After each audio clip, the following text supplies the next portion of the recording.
یہ بات کہیں کہ ہم حدیث پہ چلنے والے ہیں، آپ اس سے سب سے پہلا سوال یہ کر لیجئے کہ جی بہت اچھی بات ہے، مبارک ہو، حدیثیں ہمیں بھی چاہیے بھائی، ہم نماز پڑھنے کے لیے آتے ہیں، جب ہم نیت باندھتے ہیں تو امام بولتا ہے اللہ اکبر، زور سے بولتا ہے، ہم لوگ زور سے بولتے ہیں کہ آہستہ؟ حدیث دکھائیے، حدیث دکھائیے جس میں لکھا ہو یا اللہ کے نبی نے فرمایا ہو کہ امام زور سے بولے گا اور مقتدی آہستہ بولے گا۔ نہیں ملے گا آپ کو حدیث میں لکھا ہوا۔ ہمارے کو پرابلم اس وجہ سے نہیں ہے کہ ہم اماموں کے ماننے والے ہیں، اماموں نے حدیث میں جو تھا اس کو نکال کے دے دیا ہے، ہم نے لے لیا ہے، اسی کا نام تقلید ہے۔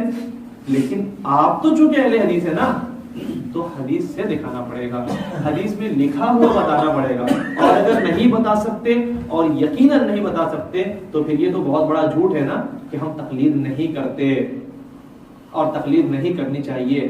بات یہ ہے کہ اللہ کی قسم ہر کوئی تقلید کرتا ہے، ان کی سوچ یہ ہے کہ آپ لوگ بڑوں کی تقلید چھوڑ کر ہماری تقلید میں مبتلا ہو جاؤ،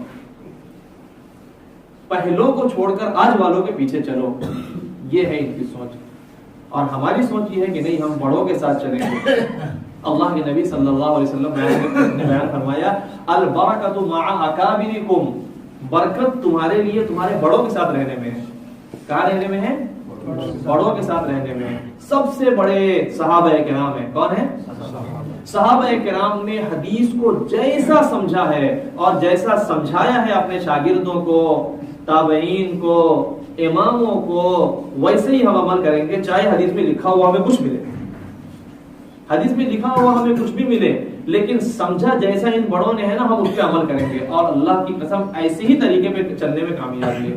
اگر اس طریقے سے ہٹے، اپنے طور سے حدیث پہ سمجھنے کی کوشش کیے، چلنے کی کوشش کیے، تو بہت ممکن ہے کہ آدمی گمراہی میں مبتلا ہو جائے۔ مثال کے طور پہ آپ دیکھتے ہوں گے کچھ لوگ ایسے ہیں جو داڑھی لٹکائے چلے جاتے ہیں، جنگل بنا دیتے ہیں، داڑھی لٹک رہی ہے، بہت نیچے تک جا رہی ہے۔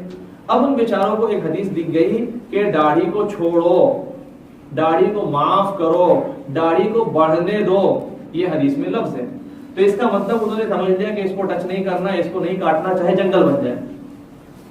اور لوگ رکھتے ہیں، آپ کیا رکھتے ہیں، اور کہتے ہیں ہم حدیث پہ چل رہے ہیں۔ بھائی یہ حدیث پہلے ہمیں اور آپ کو ملی ہے یا پہلے صحابہ کو ملی تھی؟ برابر، صحابہ نے اس حدیث کو زیادہ سمجھا ہوگا یا ہم سمجھیں گے؟ مثال کے طور پہ تھوڑا دھیان دیں، توجہ دیں، ابھی آپ لوگ مجھے دیکھ رہے ایک دم لائیو کرنٹلی، میں اس دوران بولوں پانی دیجیے تو آپ بالٹی میں لے کے آئیں گے نا، بکیٹ میں نہیں لائیں گے، بکیٹ میں؟ اچھا میں غسل خانے میں چلا جاؤں، پھر میں بولوں پانی لاؤ، تو گلاس میں لائیں گے نا؟ کیوں؟ اچھا دسترخوان پہ بیٹھوں گا تب تو بکیٹ میں لائیں گے نا؟ یہ کیوں ایسا ہو رہا ہے؟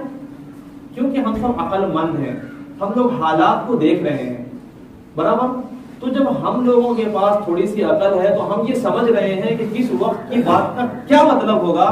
تو صحابہ جن کو اللہ نے چنا تھا، صحابہ جن کو اللہ نے چنا تھا نبی کی صحبت کے لیے، کیا وہ نبی کی بات کا مطلب نہیں سمجھیں گے؟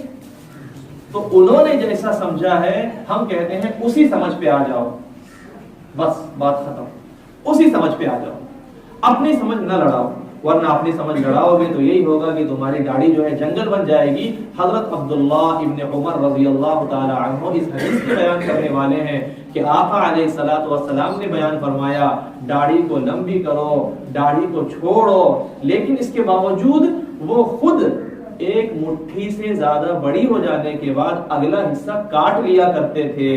تو پتا چلا حدیث کو انہوں نے زیادہ سمجھا ہے نا، تو وہ جیسا عمل کر رہے ہیں وہ